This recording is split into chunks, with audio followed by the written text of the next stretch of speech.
ساتھیوں، آج کی اس ویڈیو میں ہم آپ کو بتائیں گے کہ قربانی کی شروعات کیسے اور کیوں ہوئی۔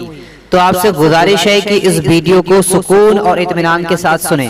ساتھیوں، قربانی کا اصل حکم وہ ہے جو اللہ تعالیٰ نے اپنے خلیل حضرت ابراہیم علیہ السلام کو دیا تھا، جس کی تفصیل یہ ہے کہ نمرود ظالم کی آگ سے جب اللہ تعالیٰ نے حضرت ابراہیم علیہ السلام کو بچا لیا اور اس کے قرب اور عذاب سے آپ کو محفوظ رکھا، تو اس وقت حضرت ابراہیم علیہ السلام نے کہا، میں ہجرت کر کے اپنے رب کی طرف مقدس سرزمین میں جاؤں گا، وہ مجھے دین کی ہدایت فرمائے گا۔ دنیا میں دین الہی کے لیے سب سے پہلی ہجرت کرنے والے حضرت ابراہیم علیہ السلام ہی تھے۔ ساتھیوں، حضرت ابراہیم اپنی بیوی حضرت ہاجرہ کو لے کر وطن سے چل دیے۔ ارض مقدس میں پہنچے تو اللہ تعالیٰ سے دعا کی اور عرض کیا، اے پروردگار عالم، مجھے ایک نیک اور صالح بیٹا عطا فرما۔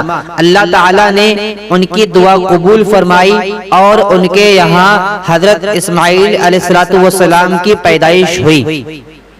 ساتھیوں، جب حضرت اسماعیل علیہ السلام اپنے آپ سے پہاڑ پر چڑھنے کے قابل ہو گئے تو حضرت ابراہیم علیہ السلام نے ایک دن ان سے کہا کہ اے میرے بیٹے، میں نے خواب میں دیکھا ہے کہ تم کو ذبح کر رہا ہوں، یعنی مجھے یہ حکم دیا گیا ہے کہ میں تمہیں اللہ کی راہ میں ذبح کر دوں۔ یہ حکم اس نظر کے سلسلے میں تھا جو آپ نے مانی تھی۔ اے فرزند عزیز، بتاؤ تمہاری اس سلسلے میں کیا رائے ہے؟ فرزند نے عرض کیا کہ اے ابا جان، آپ کو جب رب نے حکم دیا ہے اس کو بجا لائیے اور اپنے رب کی اطاعت فرمائیے۔ گویا حضرت اسماعیل علیہ السلام سمجھ گئے کہ یہ اللہ کا حکم ہے، اسی لیے انہوں نے یوں کہا کہ جو حکم کیا گیا ہے ویسا ہی کیجئے، یہ نہیں کہا کہ جو خواب میں دیکھا ہے اس کے مطابق کیجئے۔ ساتھیوں، حضرت ابراہیم علیہ السلام نے متواتر 3 رات یہی خواب دیکھا اور ذبح فرزند سے پہلے آپ نے روزہ بھی رکھا تھا اور نماز بھی پڑھی تھی۔ ساتھیوں، حضرت اسماعیل علیہ السلام نے جب یہ کہا کہ آپ کو جو حکم دیا گیا ہے اس کو بجا لائیے، تو اس کے ساتھ یہ بھی کہا کہ آپ انشاءاللہ ذبح ہونے پر مجھے صابر پائیں گے۔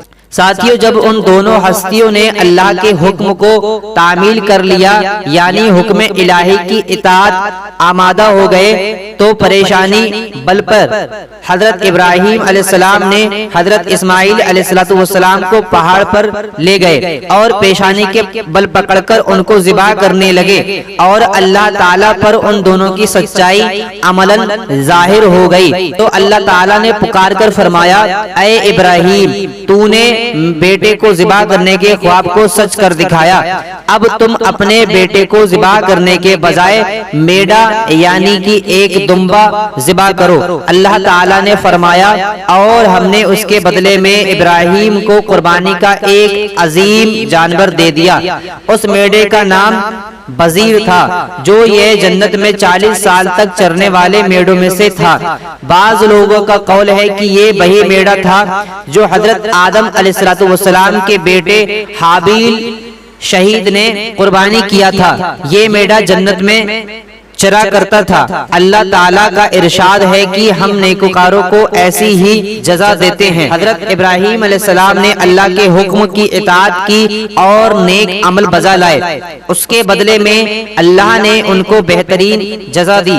یہ قول قبیح ہے۔ اس کے بعد ارشاد فرمایا، یہ بلا شبہ یہی کھلی ہوئی رحمت تھی جو اللہ نے حضرت ابراہیم کے فرزند سے درگزر فرمائی اور اس کے فدیہ میں دمبا دے دیا۔